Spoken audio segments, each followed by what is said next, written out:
Hello, good morning students. How are you? Today we will continue a new topic, that is computer memory. Earlier we have discussed about the computer system, their parts and the working of the computer system. Now we have discussed about the computer memory, that is the one part of the computer architecture. A computer memory is just like a human brain to use the calculation and perform some action. Just before execution any program, the required instruction, data and all the necessary resources are together stored in primary memory, that is RAM or ROM.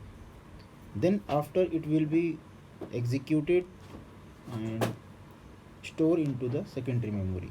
So a computer memory is very useful and important part of any process carried out in computer system.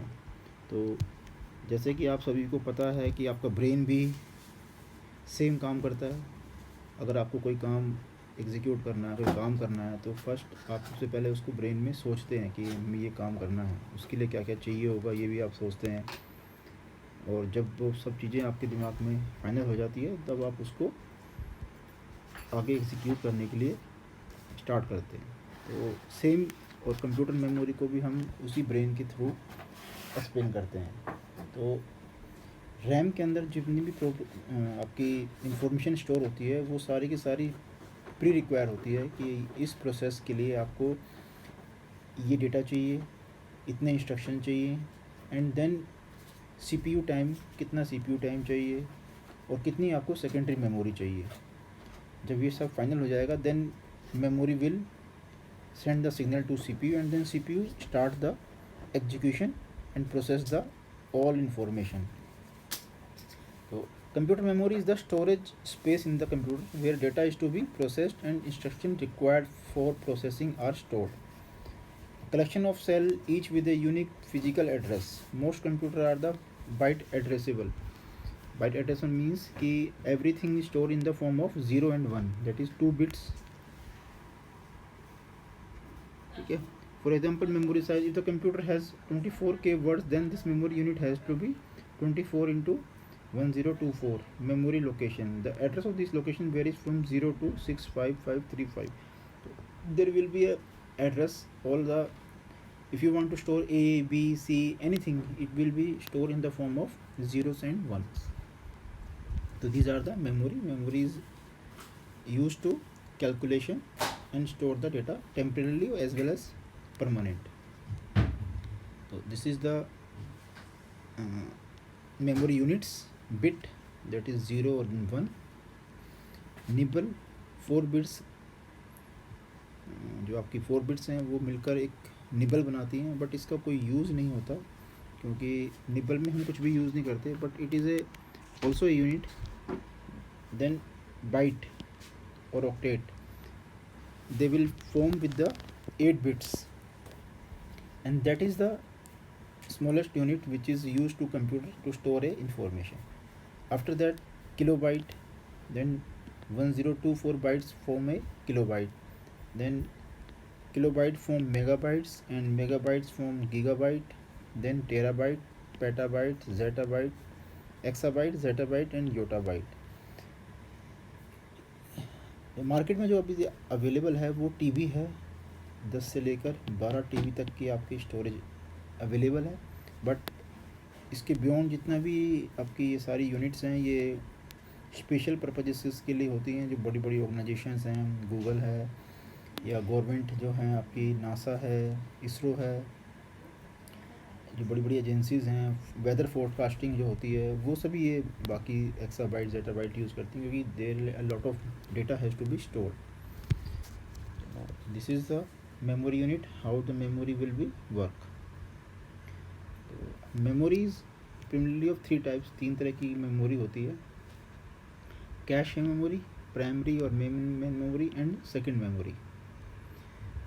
Cash memory जो memory होती है वो CPU की अपनी memory होती है, that is a memory built with the CPU. Cache memory is a very high speed semiconductor memory. can be speed up the CPU.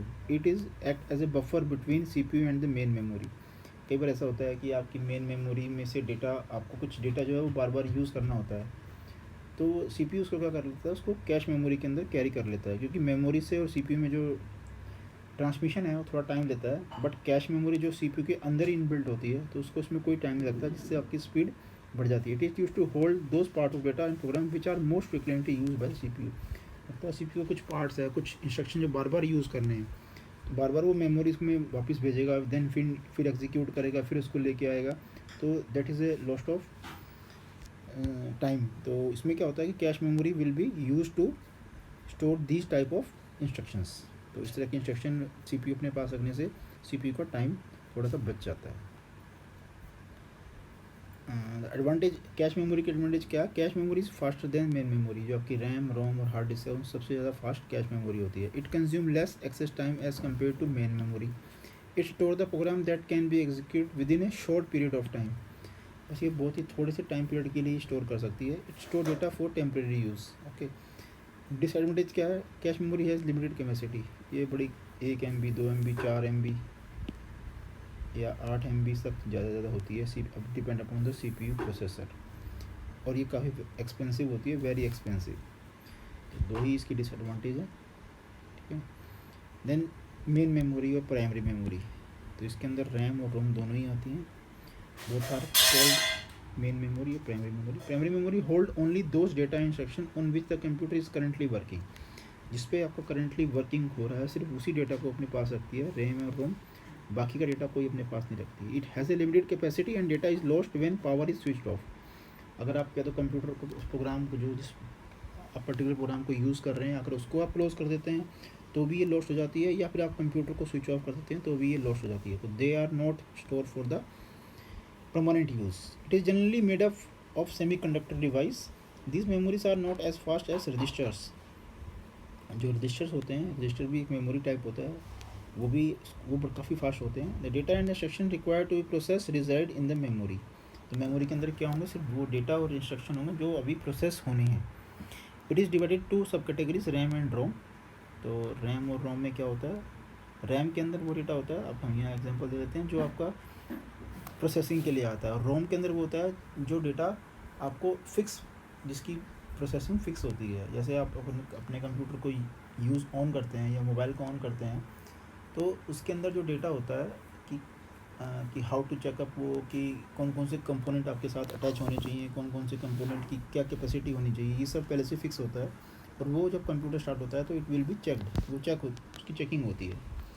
तो वो चेकिंग रोम के अंदर होती है. तो यहाँ पर अगर हम दोनों को डिफरेंस करें तो it is A read write memory. RAM में रीड और राइट दोनों ऑपरेशंस होते हैं. रोम में सिर्फ रीड ओनली मेमोरी, हम उसे सिर्फ रीड कर सकते हैं. Store data to be currently processed required for booting of computer. ये बूटिंग आपके मोबाइल या कंप्यूटर के बूट करने के लिए हेल्प करती है. Volatilely, it is a volatile memory. It is a non volatile memory. Means इसको हम प्रोग्राम कर सकते हैं, इसको प्रोग्राम नहीं कर सकते. मीन्स ये डेटा को, ये इसके अंदर जो रोम के अंदर जो डेटा है वो लाइट स्विच ऑन ऑफ होने के बाद डेटा लॉस्ट नहीं होता, बट रैम के अंदर लॉस्ट हो जाता है. तो data in RAM can be modified, data in ROM can't be modified. RAM size 64 MB to 8 GB smaller than. RAM से काफ़ी छोटी होती है रोम. उसके अंदर मतलब आप मान सकते हैं 1 MB, 2 MB, depend upon the instruction stored in the program. RAM is costlier memory, और रोम आपकी चीपर होती है, मीन्स ज़्यादा महंगी नहीं होती है. Type of RAM are static RAM and dynamic RAM. और इसमें रोम के अंदर P ROM, E P ROM, E P ROM. तो these are the types of memories. Speed RAM की फास्टर होती है, रोम की रैम. अब यहाँ पर स्टैटिक रैम और डायनेमिक रैम की कंपैरिजन है. तो स्टैटिक रैम की फास्टर होती है, डायनेमिक रैम स्लोअर होती है. साइज स्मॉल होता है, डायनेमिक का लार्ज होता है. स्टैटिक रैम आपकी एक्सपेंसिव होती है, डायनेमिक रैम चीप होती है. ये कैश मेमोरी, जो स्टैटिक रैम होती है वो कैश मेमोरी के अंदर यूज़ होती है, और डायनेमिक रैम आपकी मेन मेमोरी के अंदर यूज़ होती है. Less dense, high dense. Complex unused transistor and latches. Static RAM के अंदर ट्रांजिस्टर्स होते हैं जो काफ़ी फास्ट होते हैं. डायनेमिक के अंदर सिंपल आपके कैपेसिटर्स होते हैं और कुछ ही ट्रांजिस्टर होते हैं. Single block require 6 transistor, only 1 transistor. RAM के अंदर एक ही ट्रांजिस्टर होता है, उसमें 6 ट्रांजिस्टर होते हैं. पावर कंजप्शन लो होता है, उसका हाई होता है. These are the 2 types of RAMs. अब यहाँ पर टाइप ऑफ रोम्स आ रही हैं. तो रोम में आपकी एम रोम होती है. सबसे पहले mask ROM. The very first ROM were hard wired device that contain a pre program set of data instruction are known as mask ROM and are inexpensive. ये प्री डिफाइंड होती है, इसके अंदर पहले से सब कुछ प्रोग्राम फिक्स होता है और ये मास्किंग मतलब इसको फिक्स किया जाता है, इसलिए इसको मास्क बोलते हैं. तो ये मास्क रोम होती है. देन PROM आती है, programmable read only memory. PROM is read only. The user buys a blank PROM and enter the desired content using a PROM program. Inside the program chip there are small fuses which are burnt open during programming. It can be programmed only once and it is not erasable. Means programmable memory आपकी blank होती है. You can buy, आप उसको खरीद सकते हैं. Then you have to PROM programming कुछ software होते हैं जिसके थ्रू आप उस रोम के अंदर कुछ राइट कर सकते हैं. तो ये लेकिन ये सिर्फ एक ही बार प्रोग्राम होती है. अगर आपने एक बार प्रोग्राम कर ली तो दूसरी बार इसको आप प्रोग्राम नहीं कर सकते, इरेज नहीं हो सकती. ठीक है. अनदर वेरिएंट जो उसका होता है वो इसमें आप इरेज भी कर सकते हैं. That is EPROM, erasable and programmable read only memory. EPROM can be erased by exposing it to the ultraviolet light for a duration of up to 40 minutes. Usually an EPROM eraser achieves this function. एक EPROM eraser function होता है जो इस काम को करता है. During programming an electrical charge is trapped in the insulated gate region. The charge is retained for more than 10 years because the charge has no leakage path. तो आप इसके अंदर जो चार्ज आप देते हैं वो 10 साल तक भी स्टोर रह सकता है क्योंकि चार्ज का कोई लीकेज होने का कोई पाथ नहीं होता. तो इसको आप 40 मिनट तक आप उसको इरेज करने के बाद यूज़ कर सकते हैं. इसके बाद electrically erasable programming. EPROM is the program and erase electricity. इसको इलेक्ट्रिसिटी के थ्रू आप इरेज कर सकते हैं. अल्ट्रा वायलेट की जरूरत नहीं होती. It can be erase and program about 10,000 times. Means इसको आप बार बार और इरेज कर सकते हैं. देन फिर से आप प्रोग्राम कर सकते हैं और करीब 10,000 बार आप कर सकते हैं. Both erasing and programming take about 4 to 10 milliseconds. In EPROM any location can be selectively erase and programming. इसके अंदर आप कोई भी सिर्फ एक पर्टिकुलर लोकेशन को आप इरेज कर सकते हैं और प्रोग्राम कर सकते हैं. These are the types of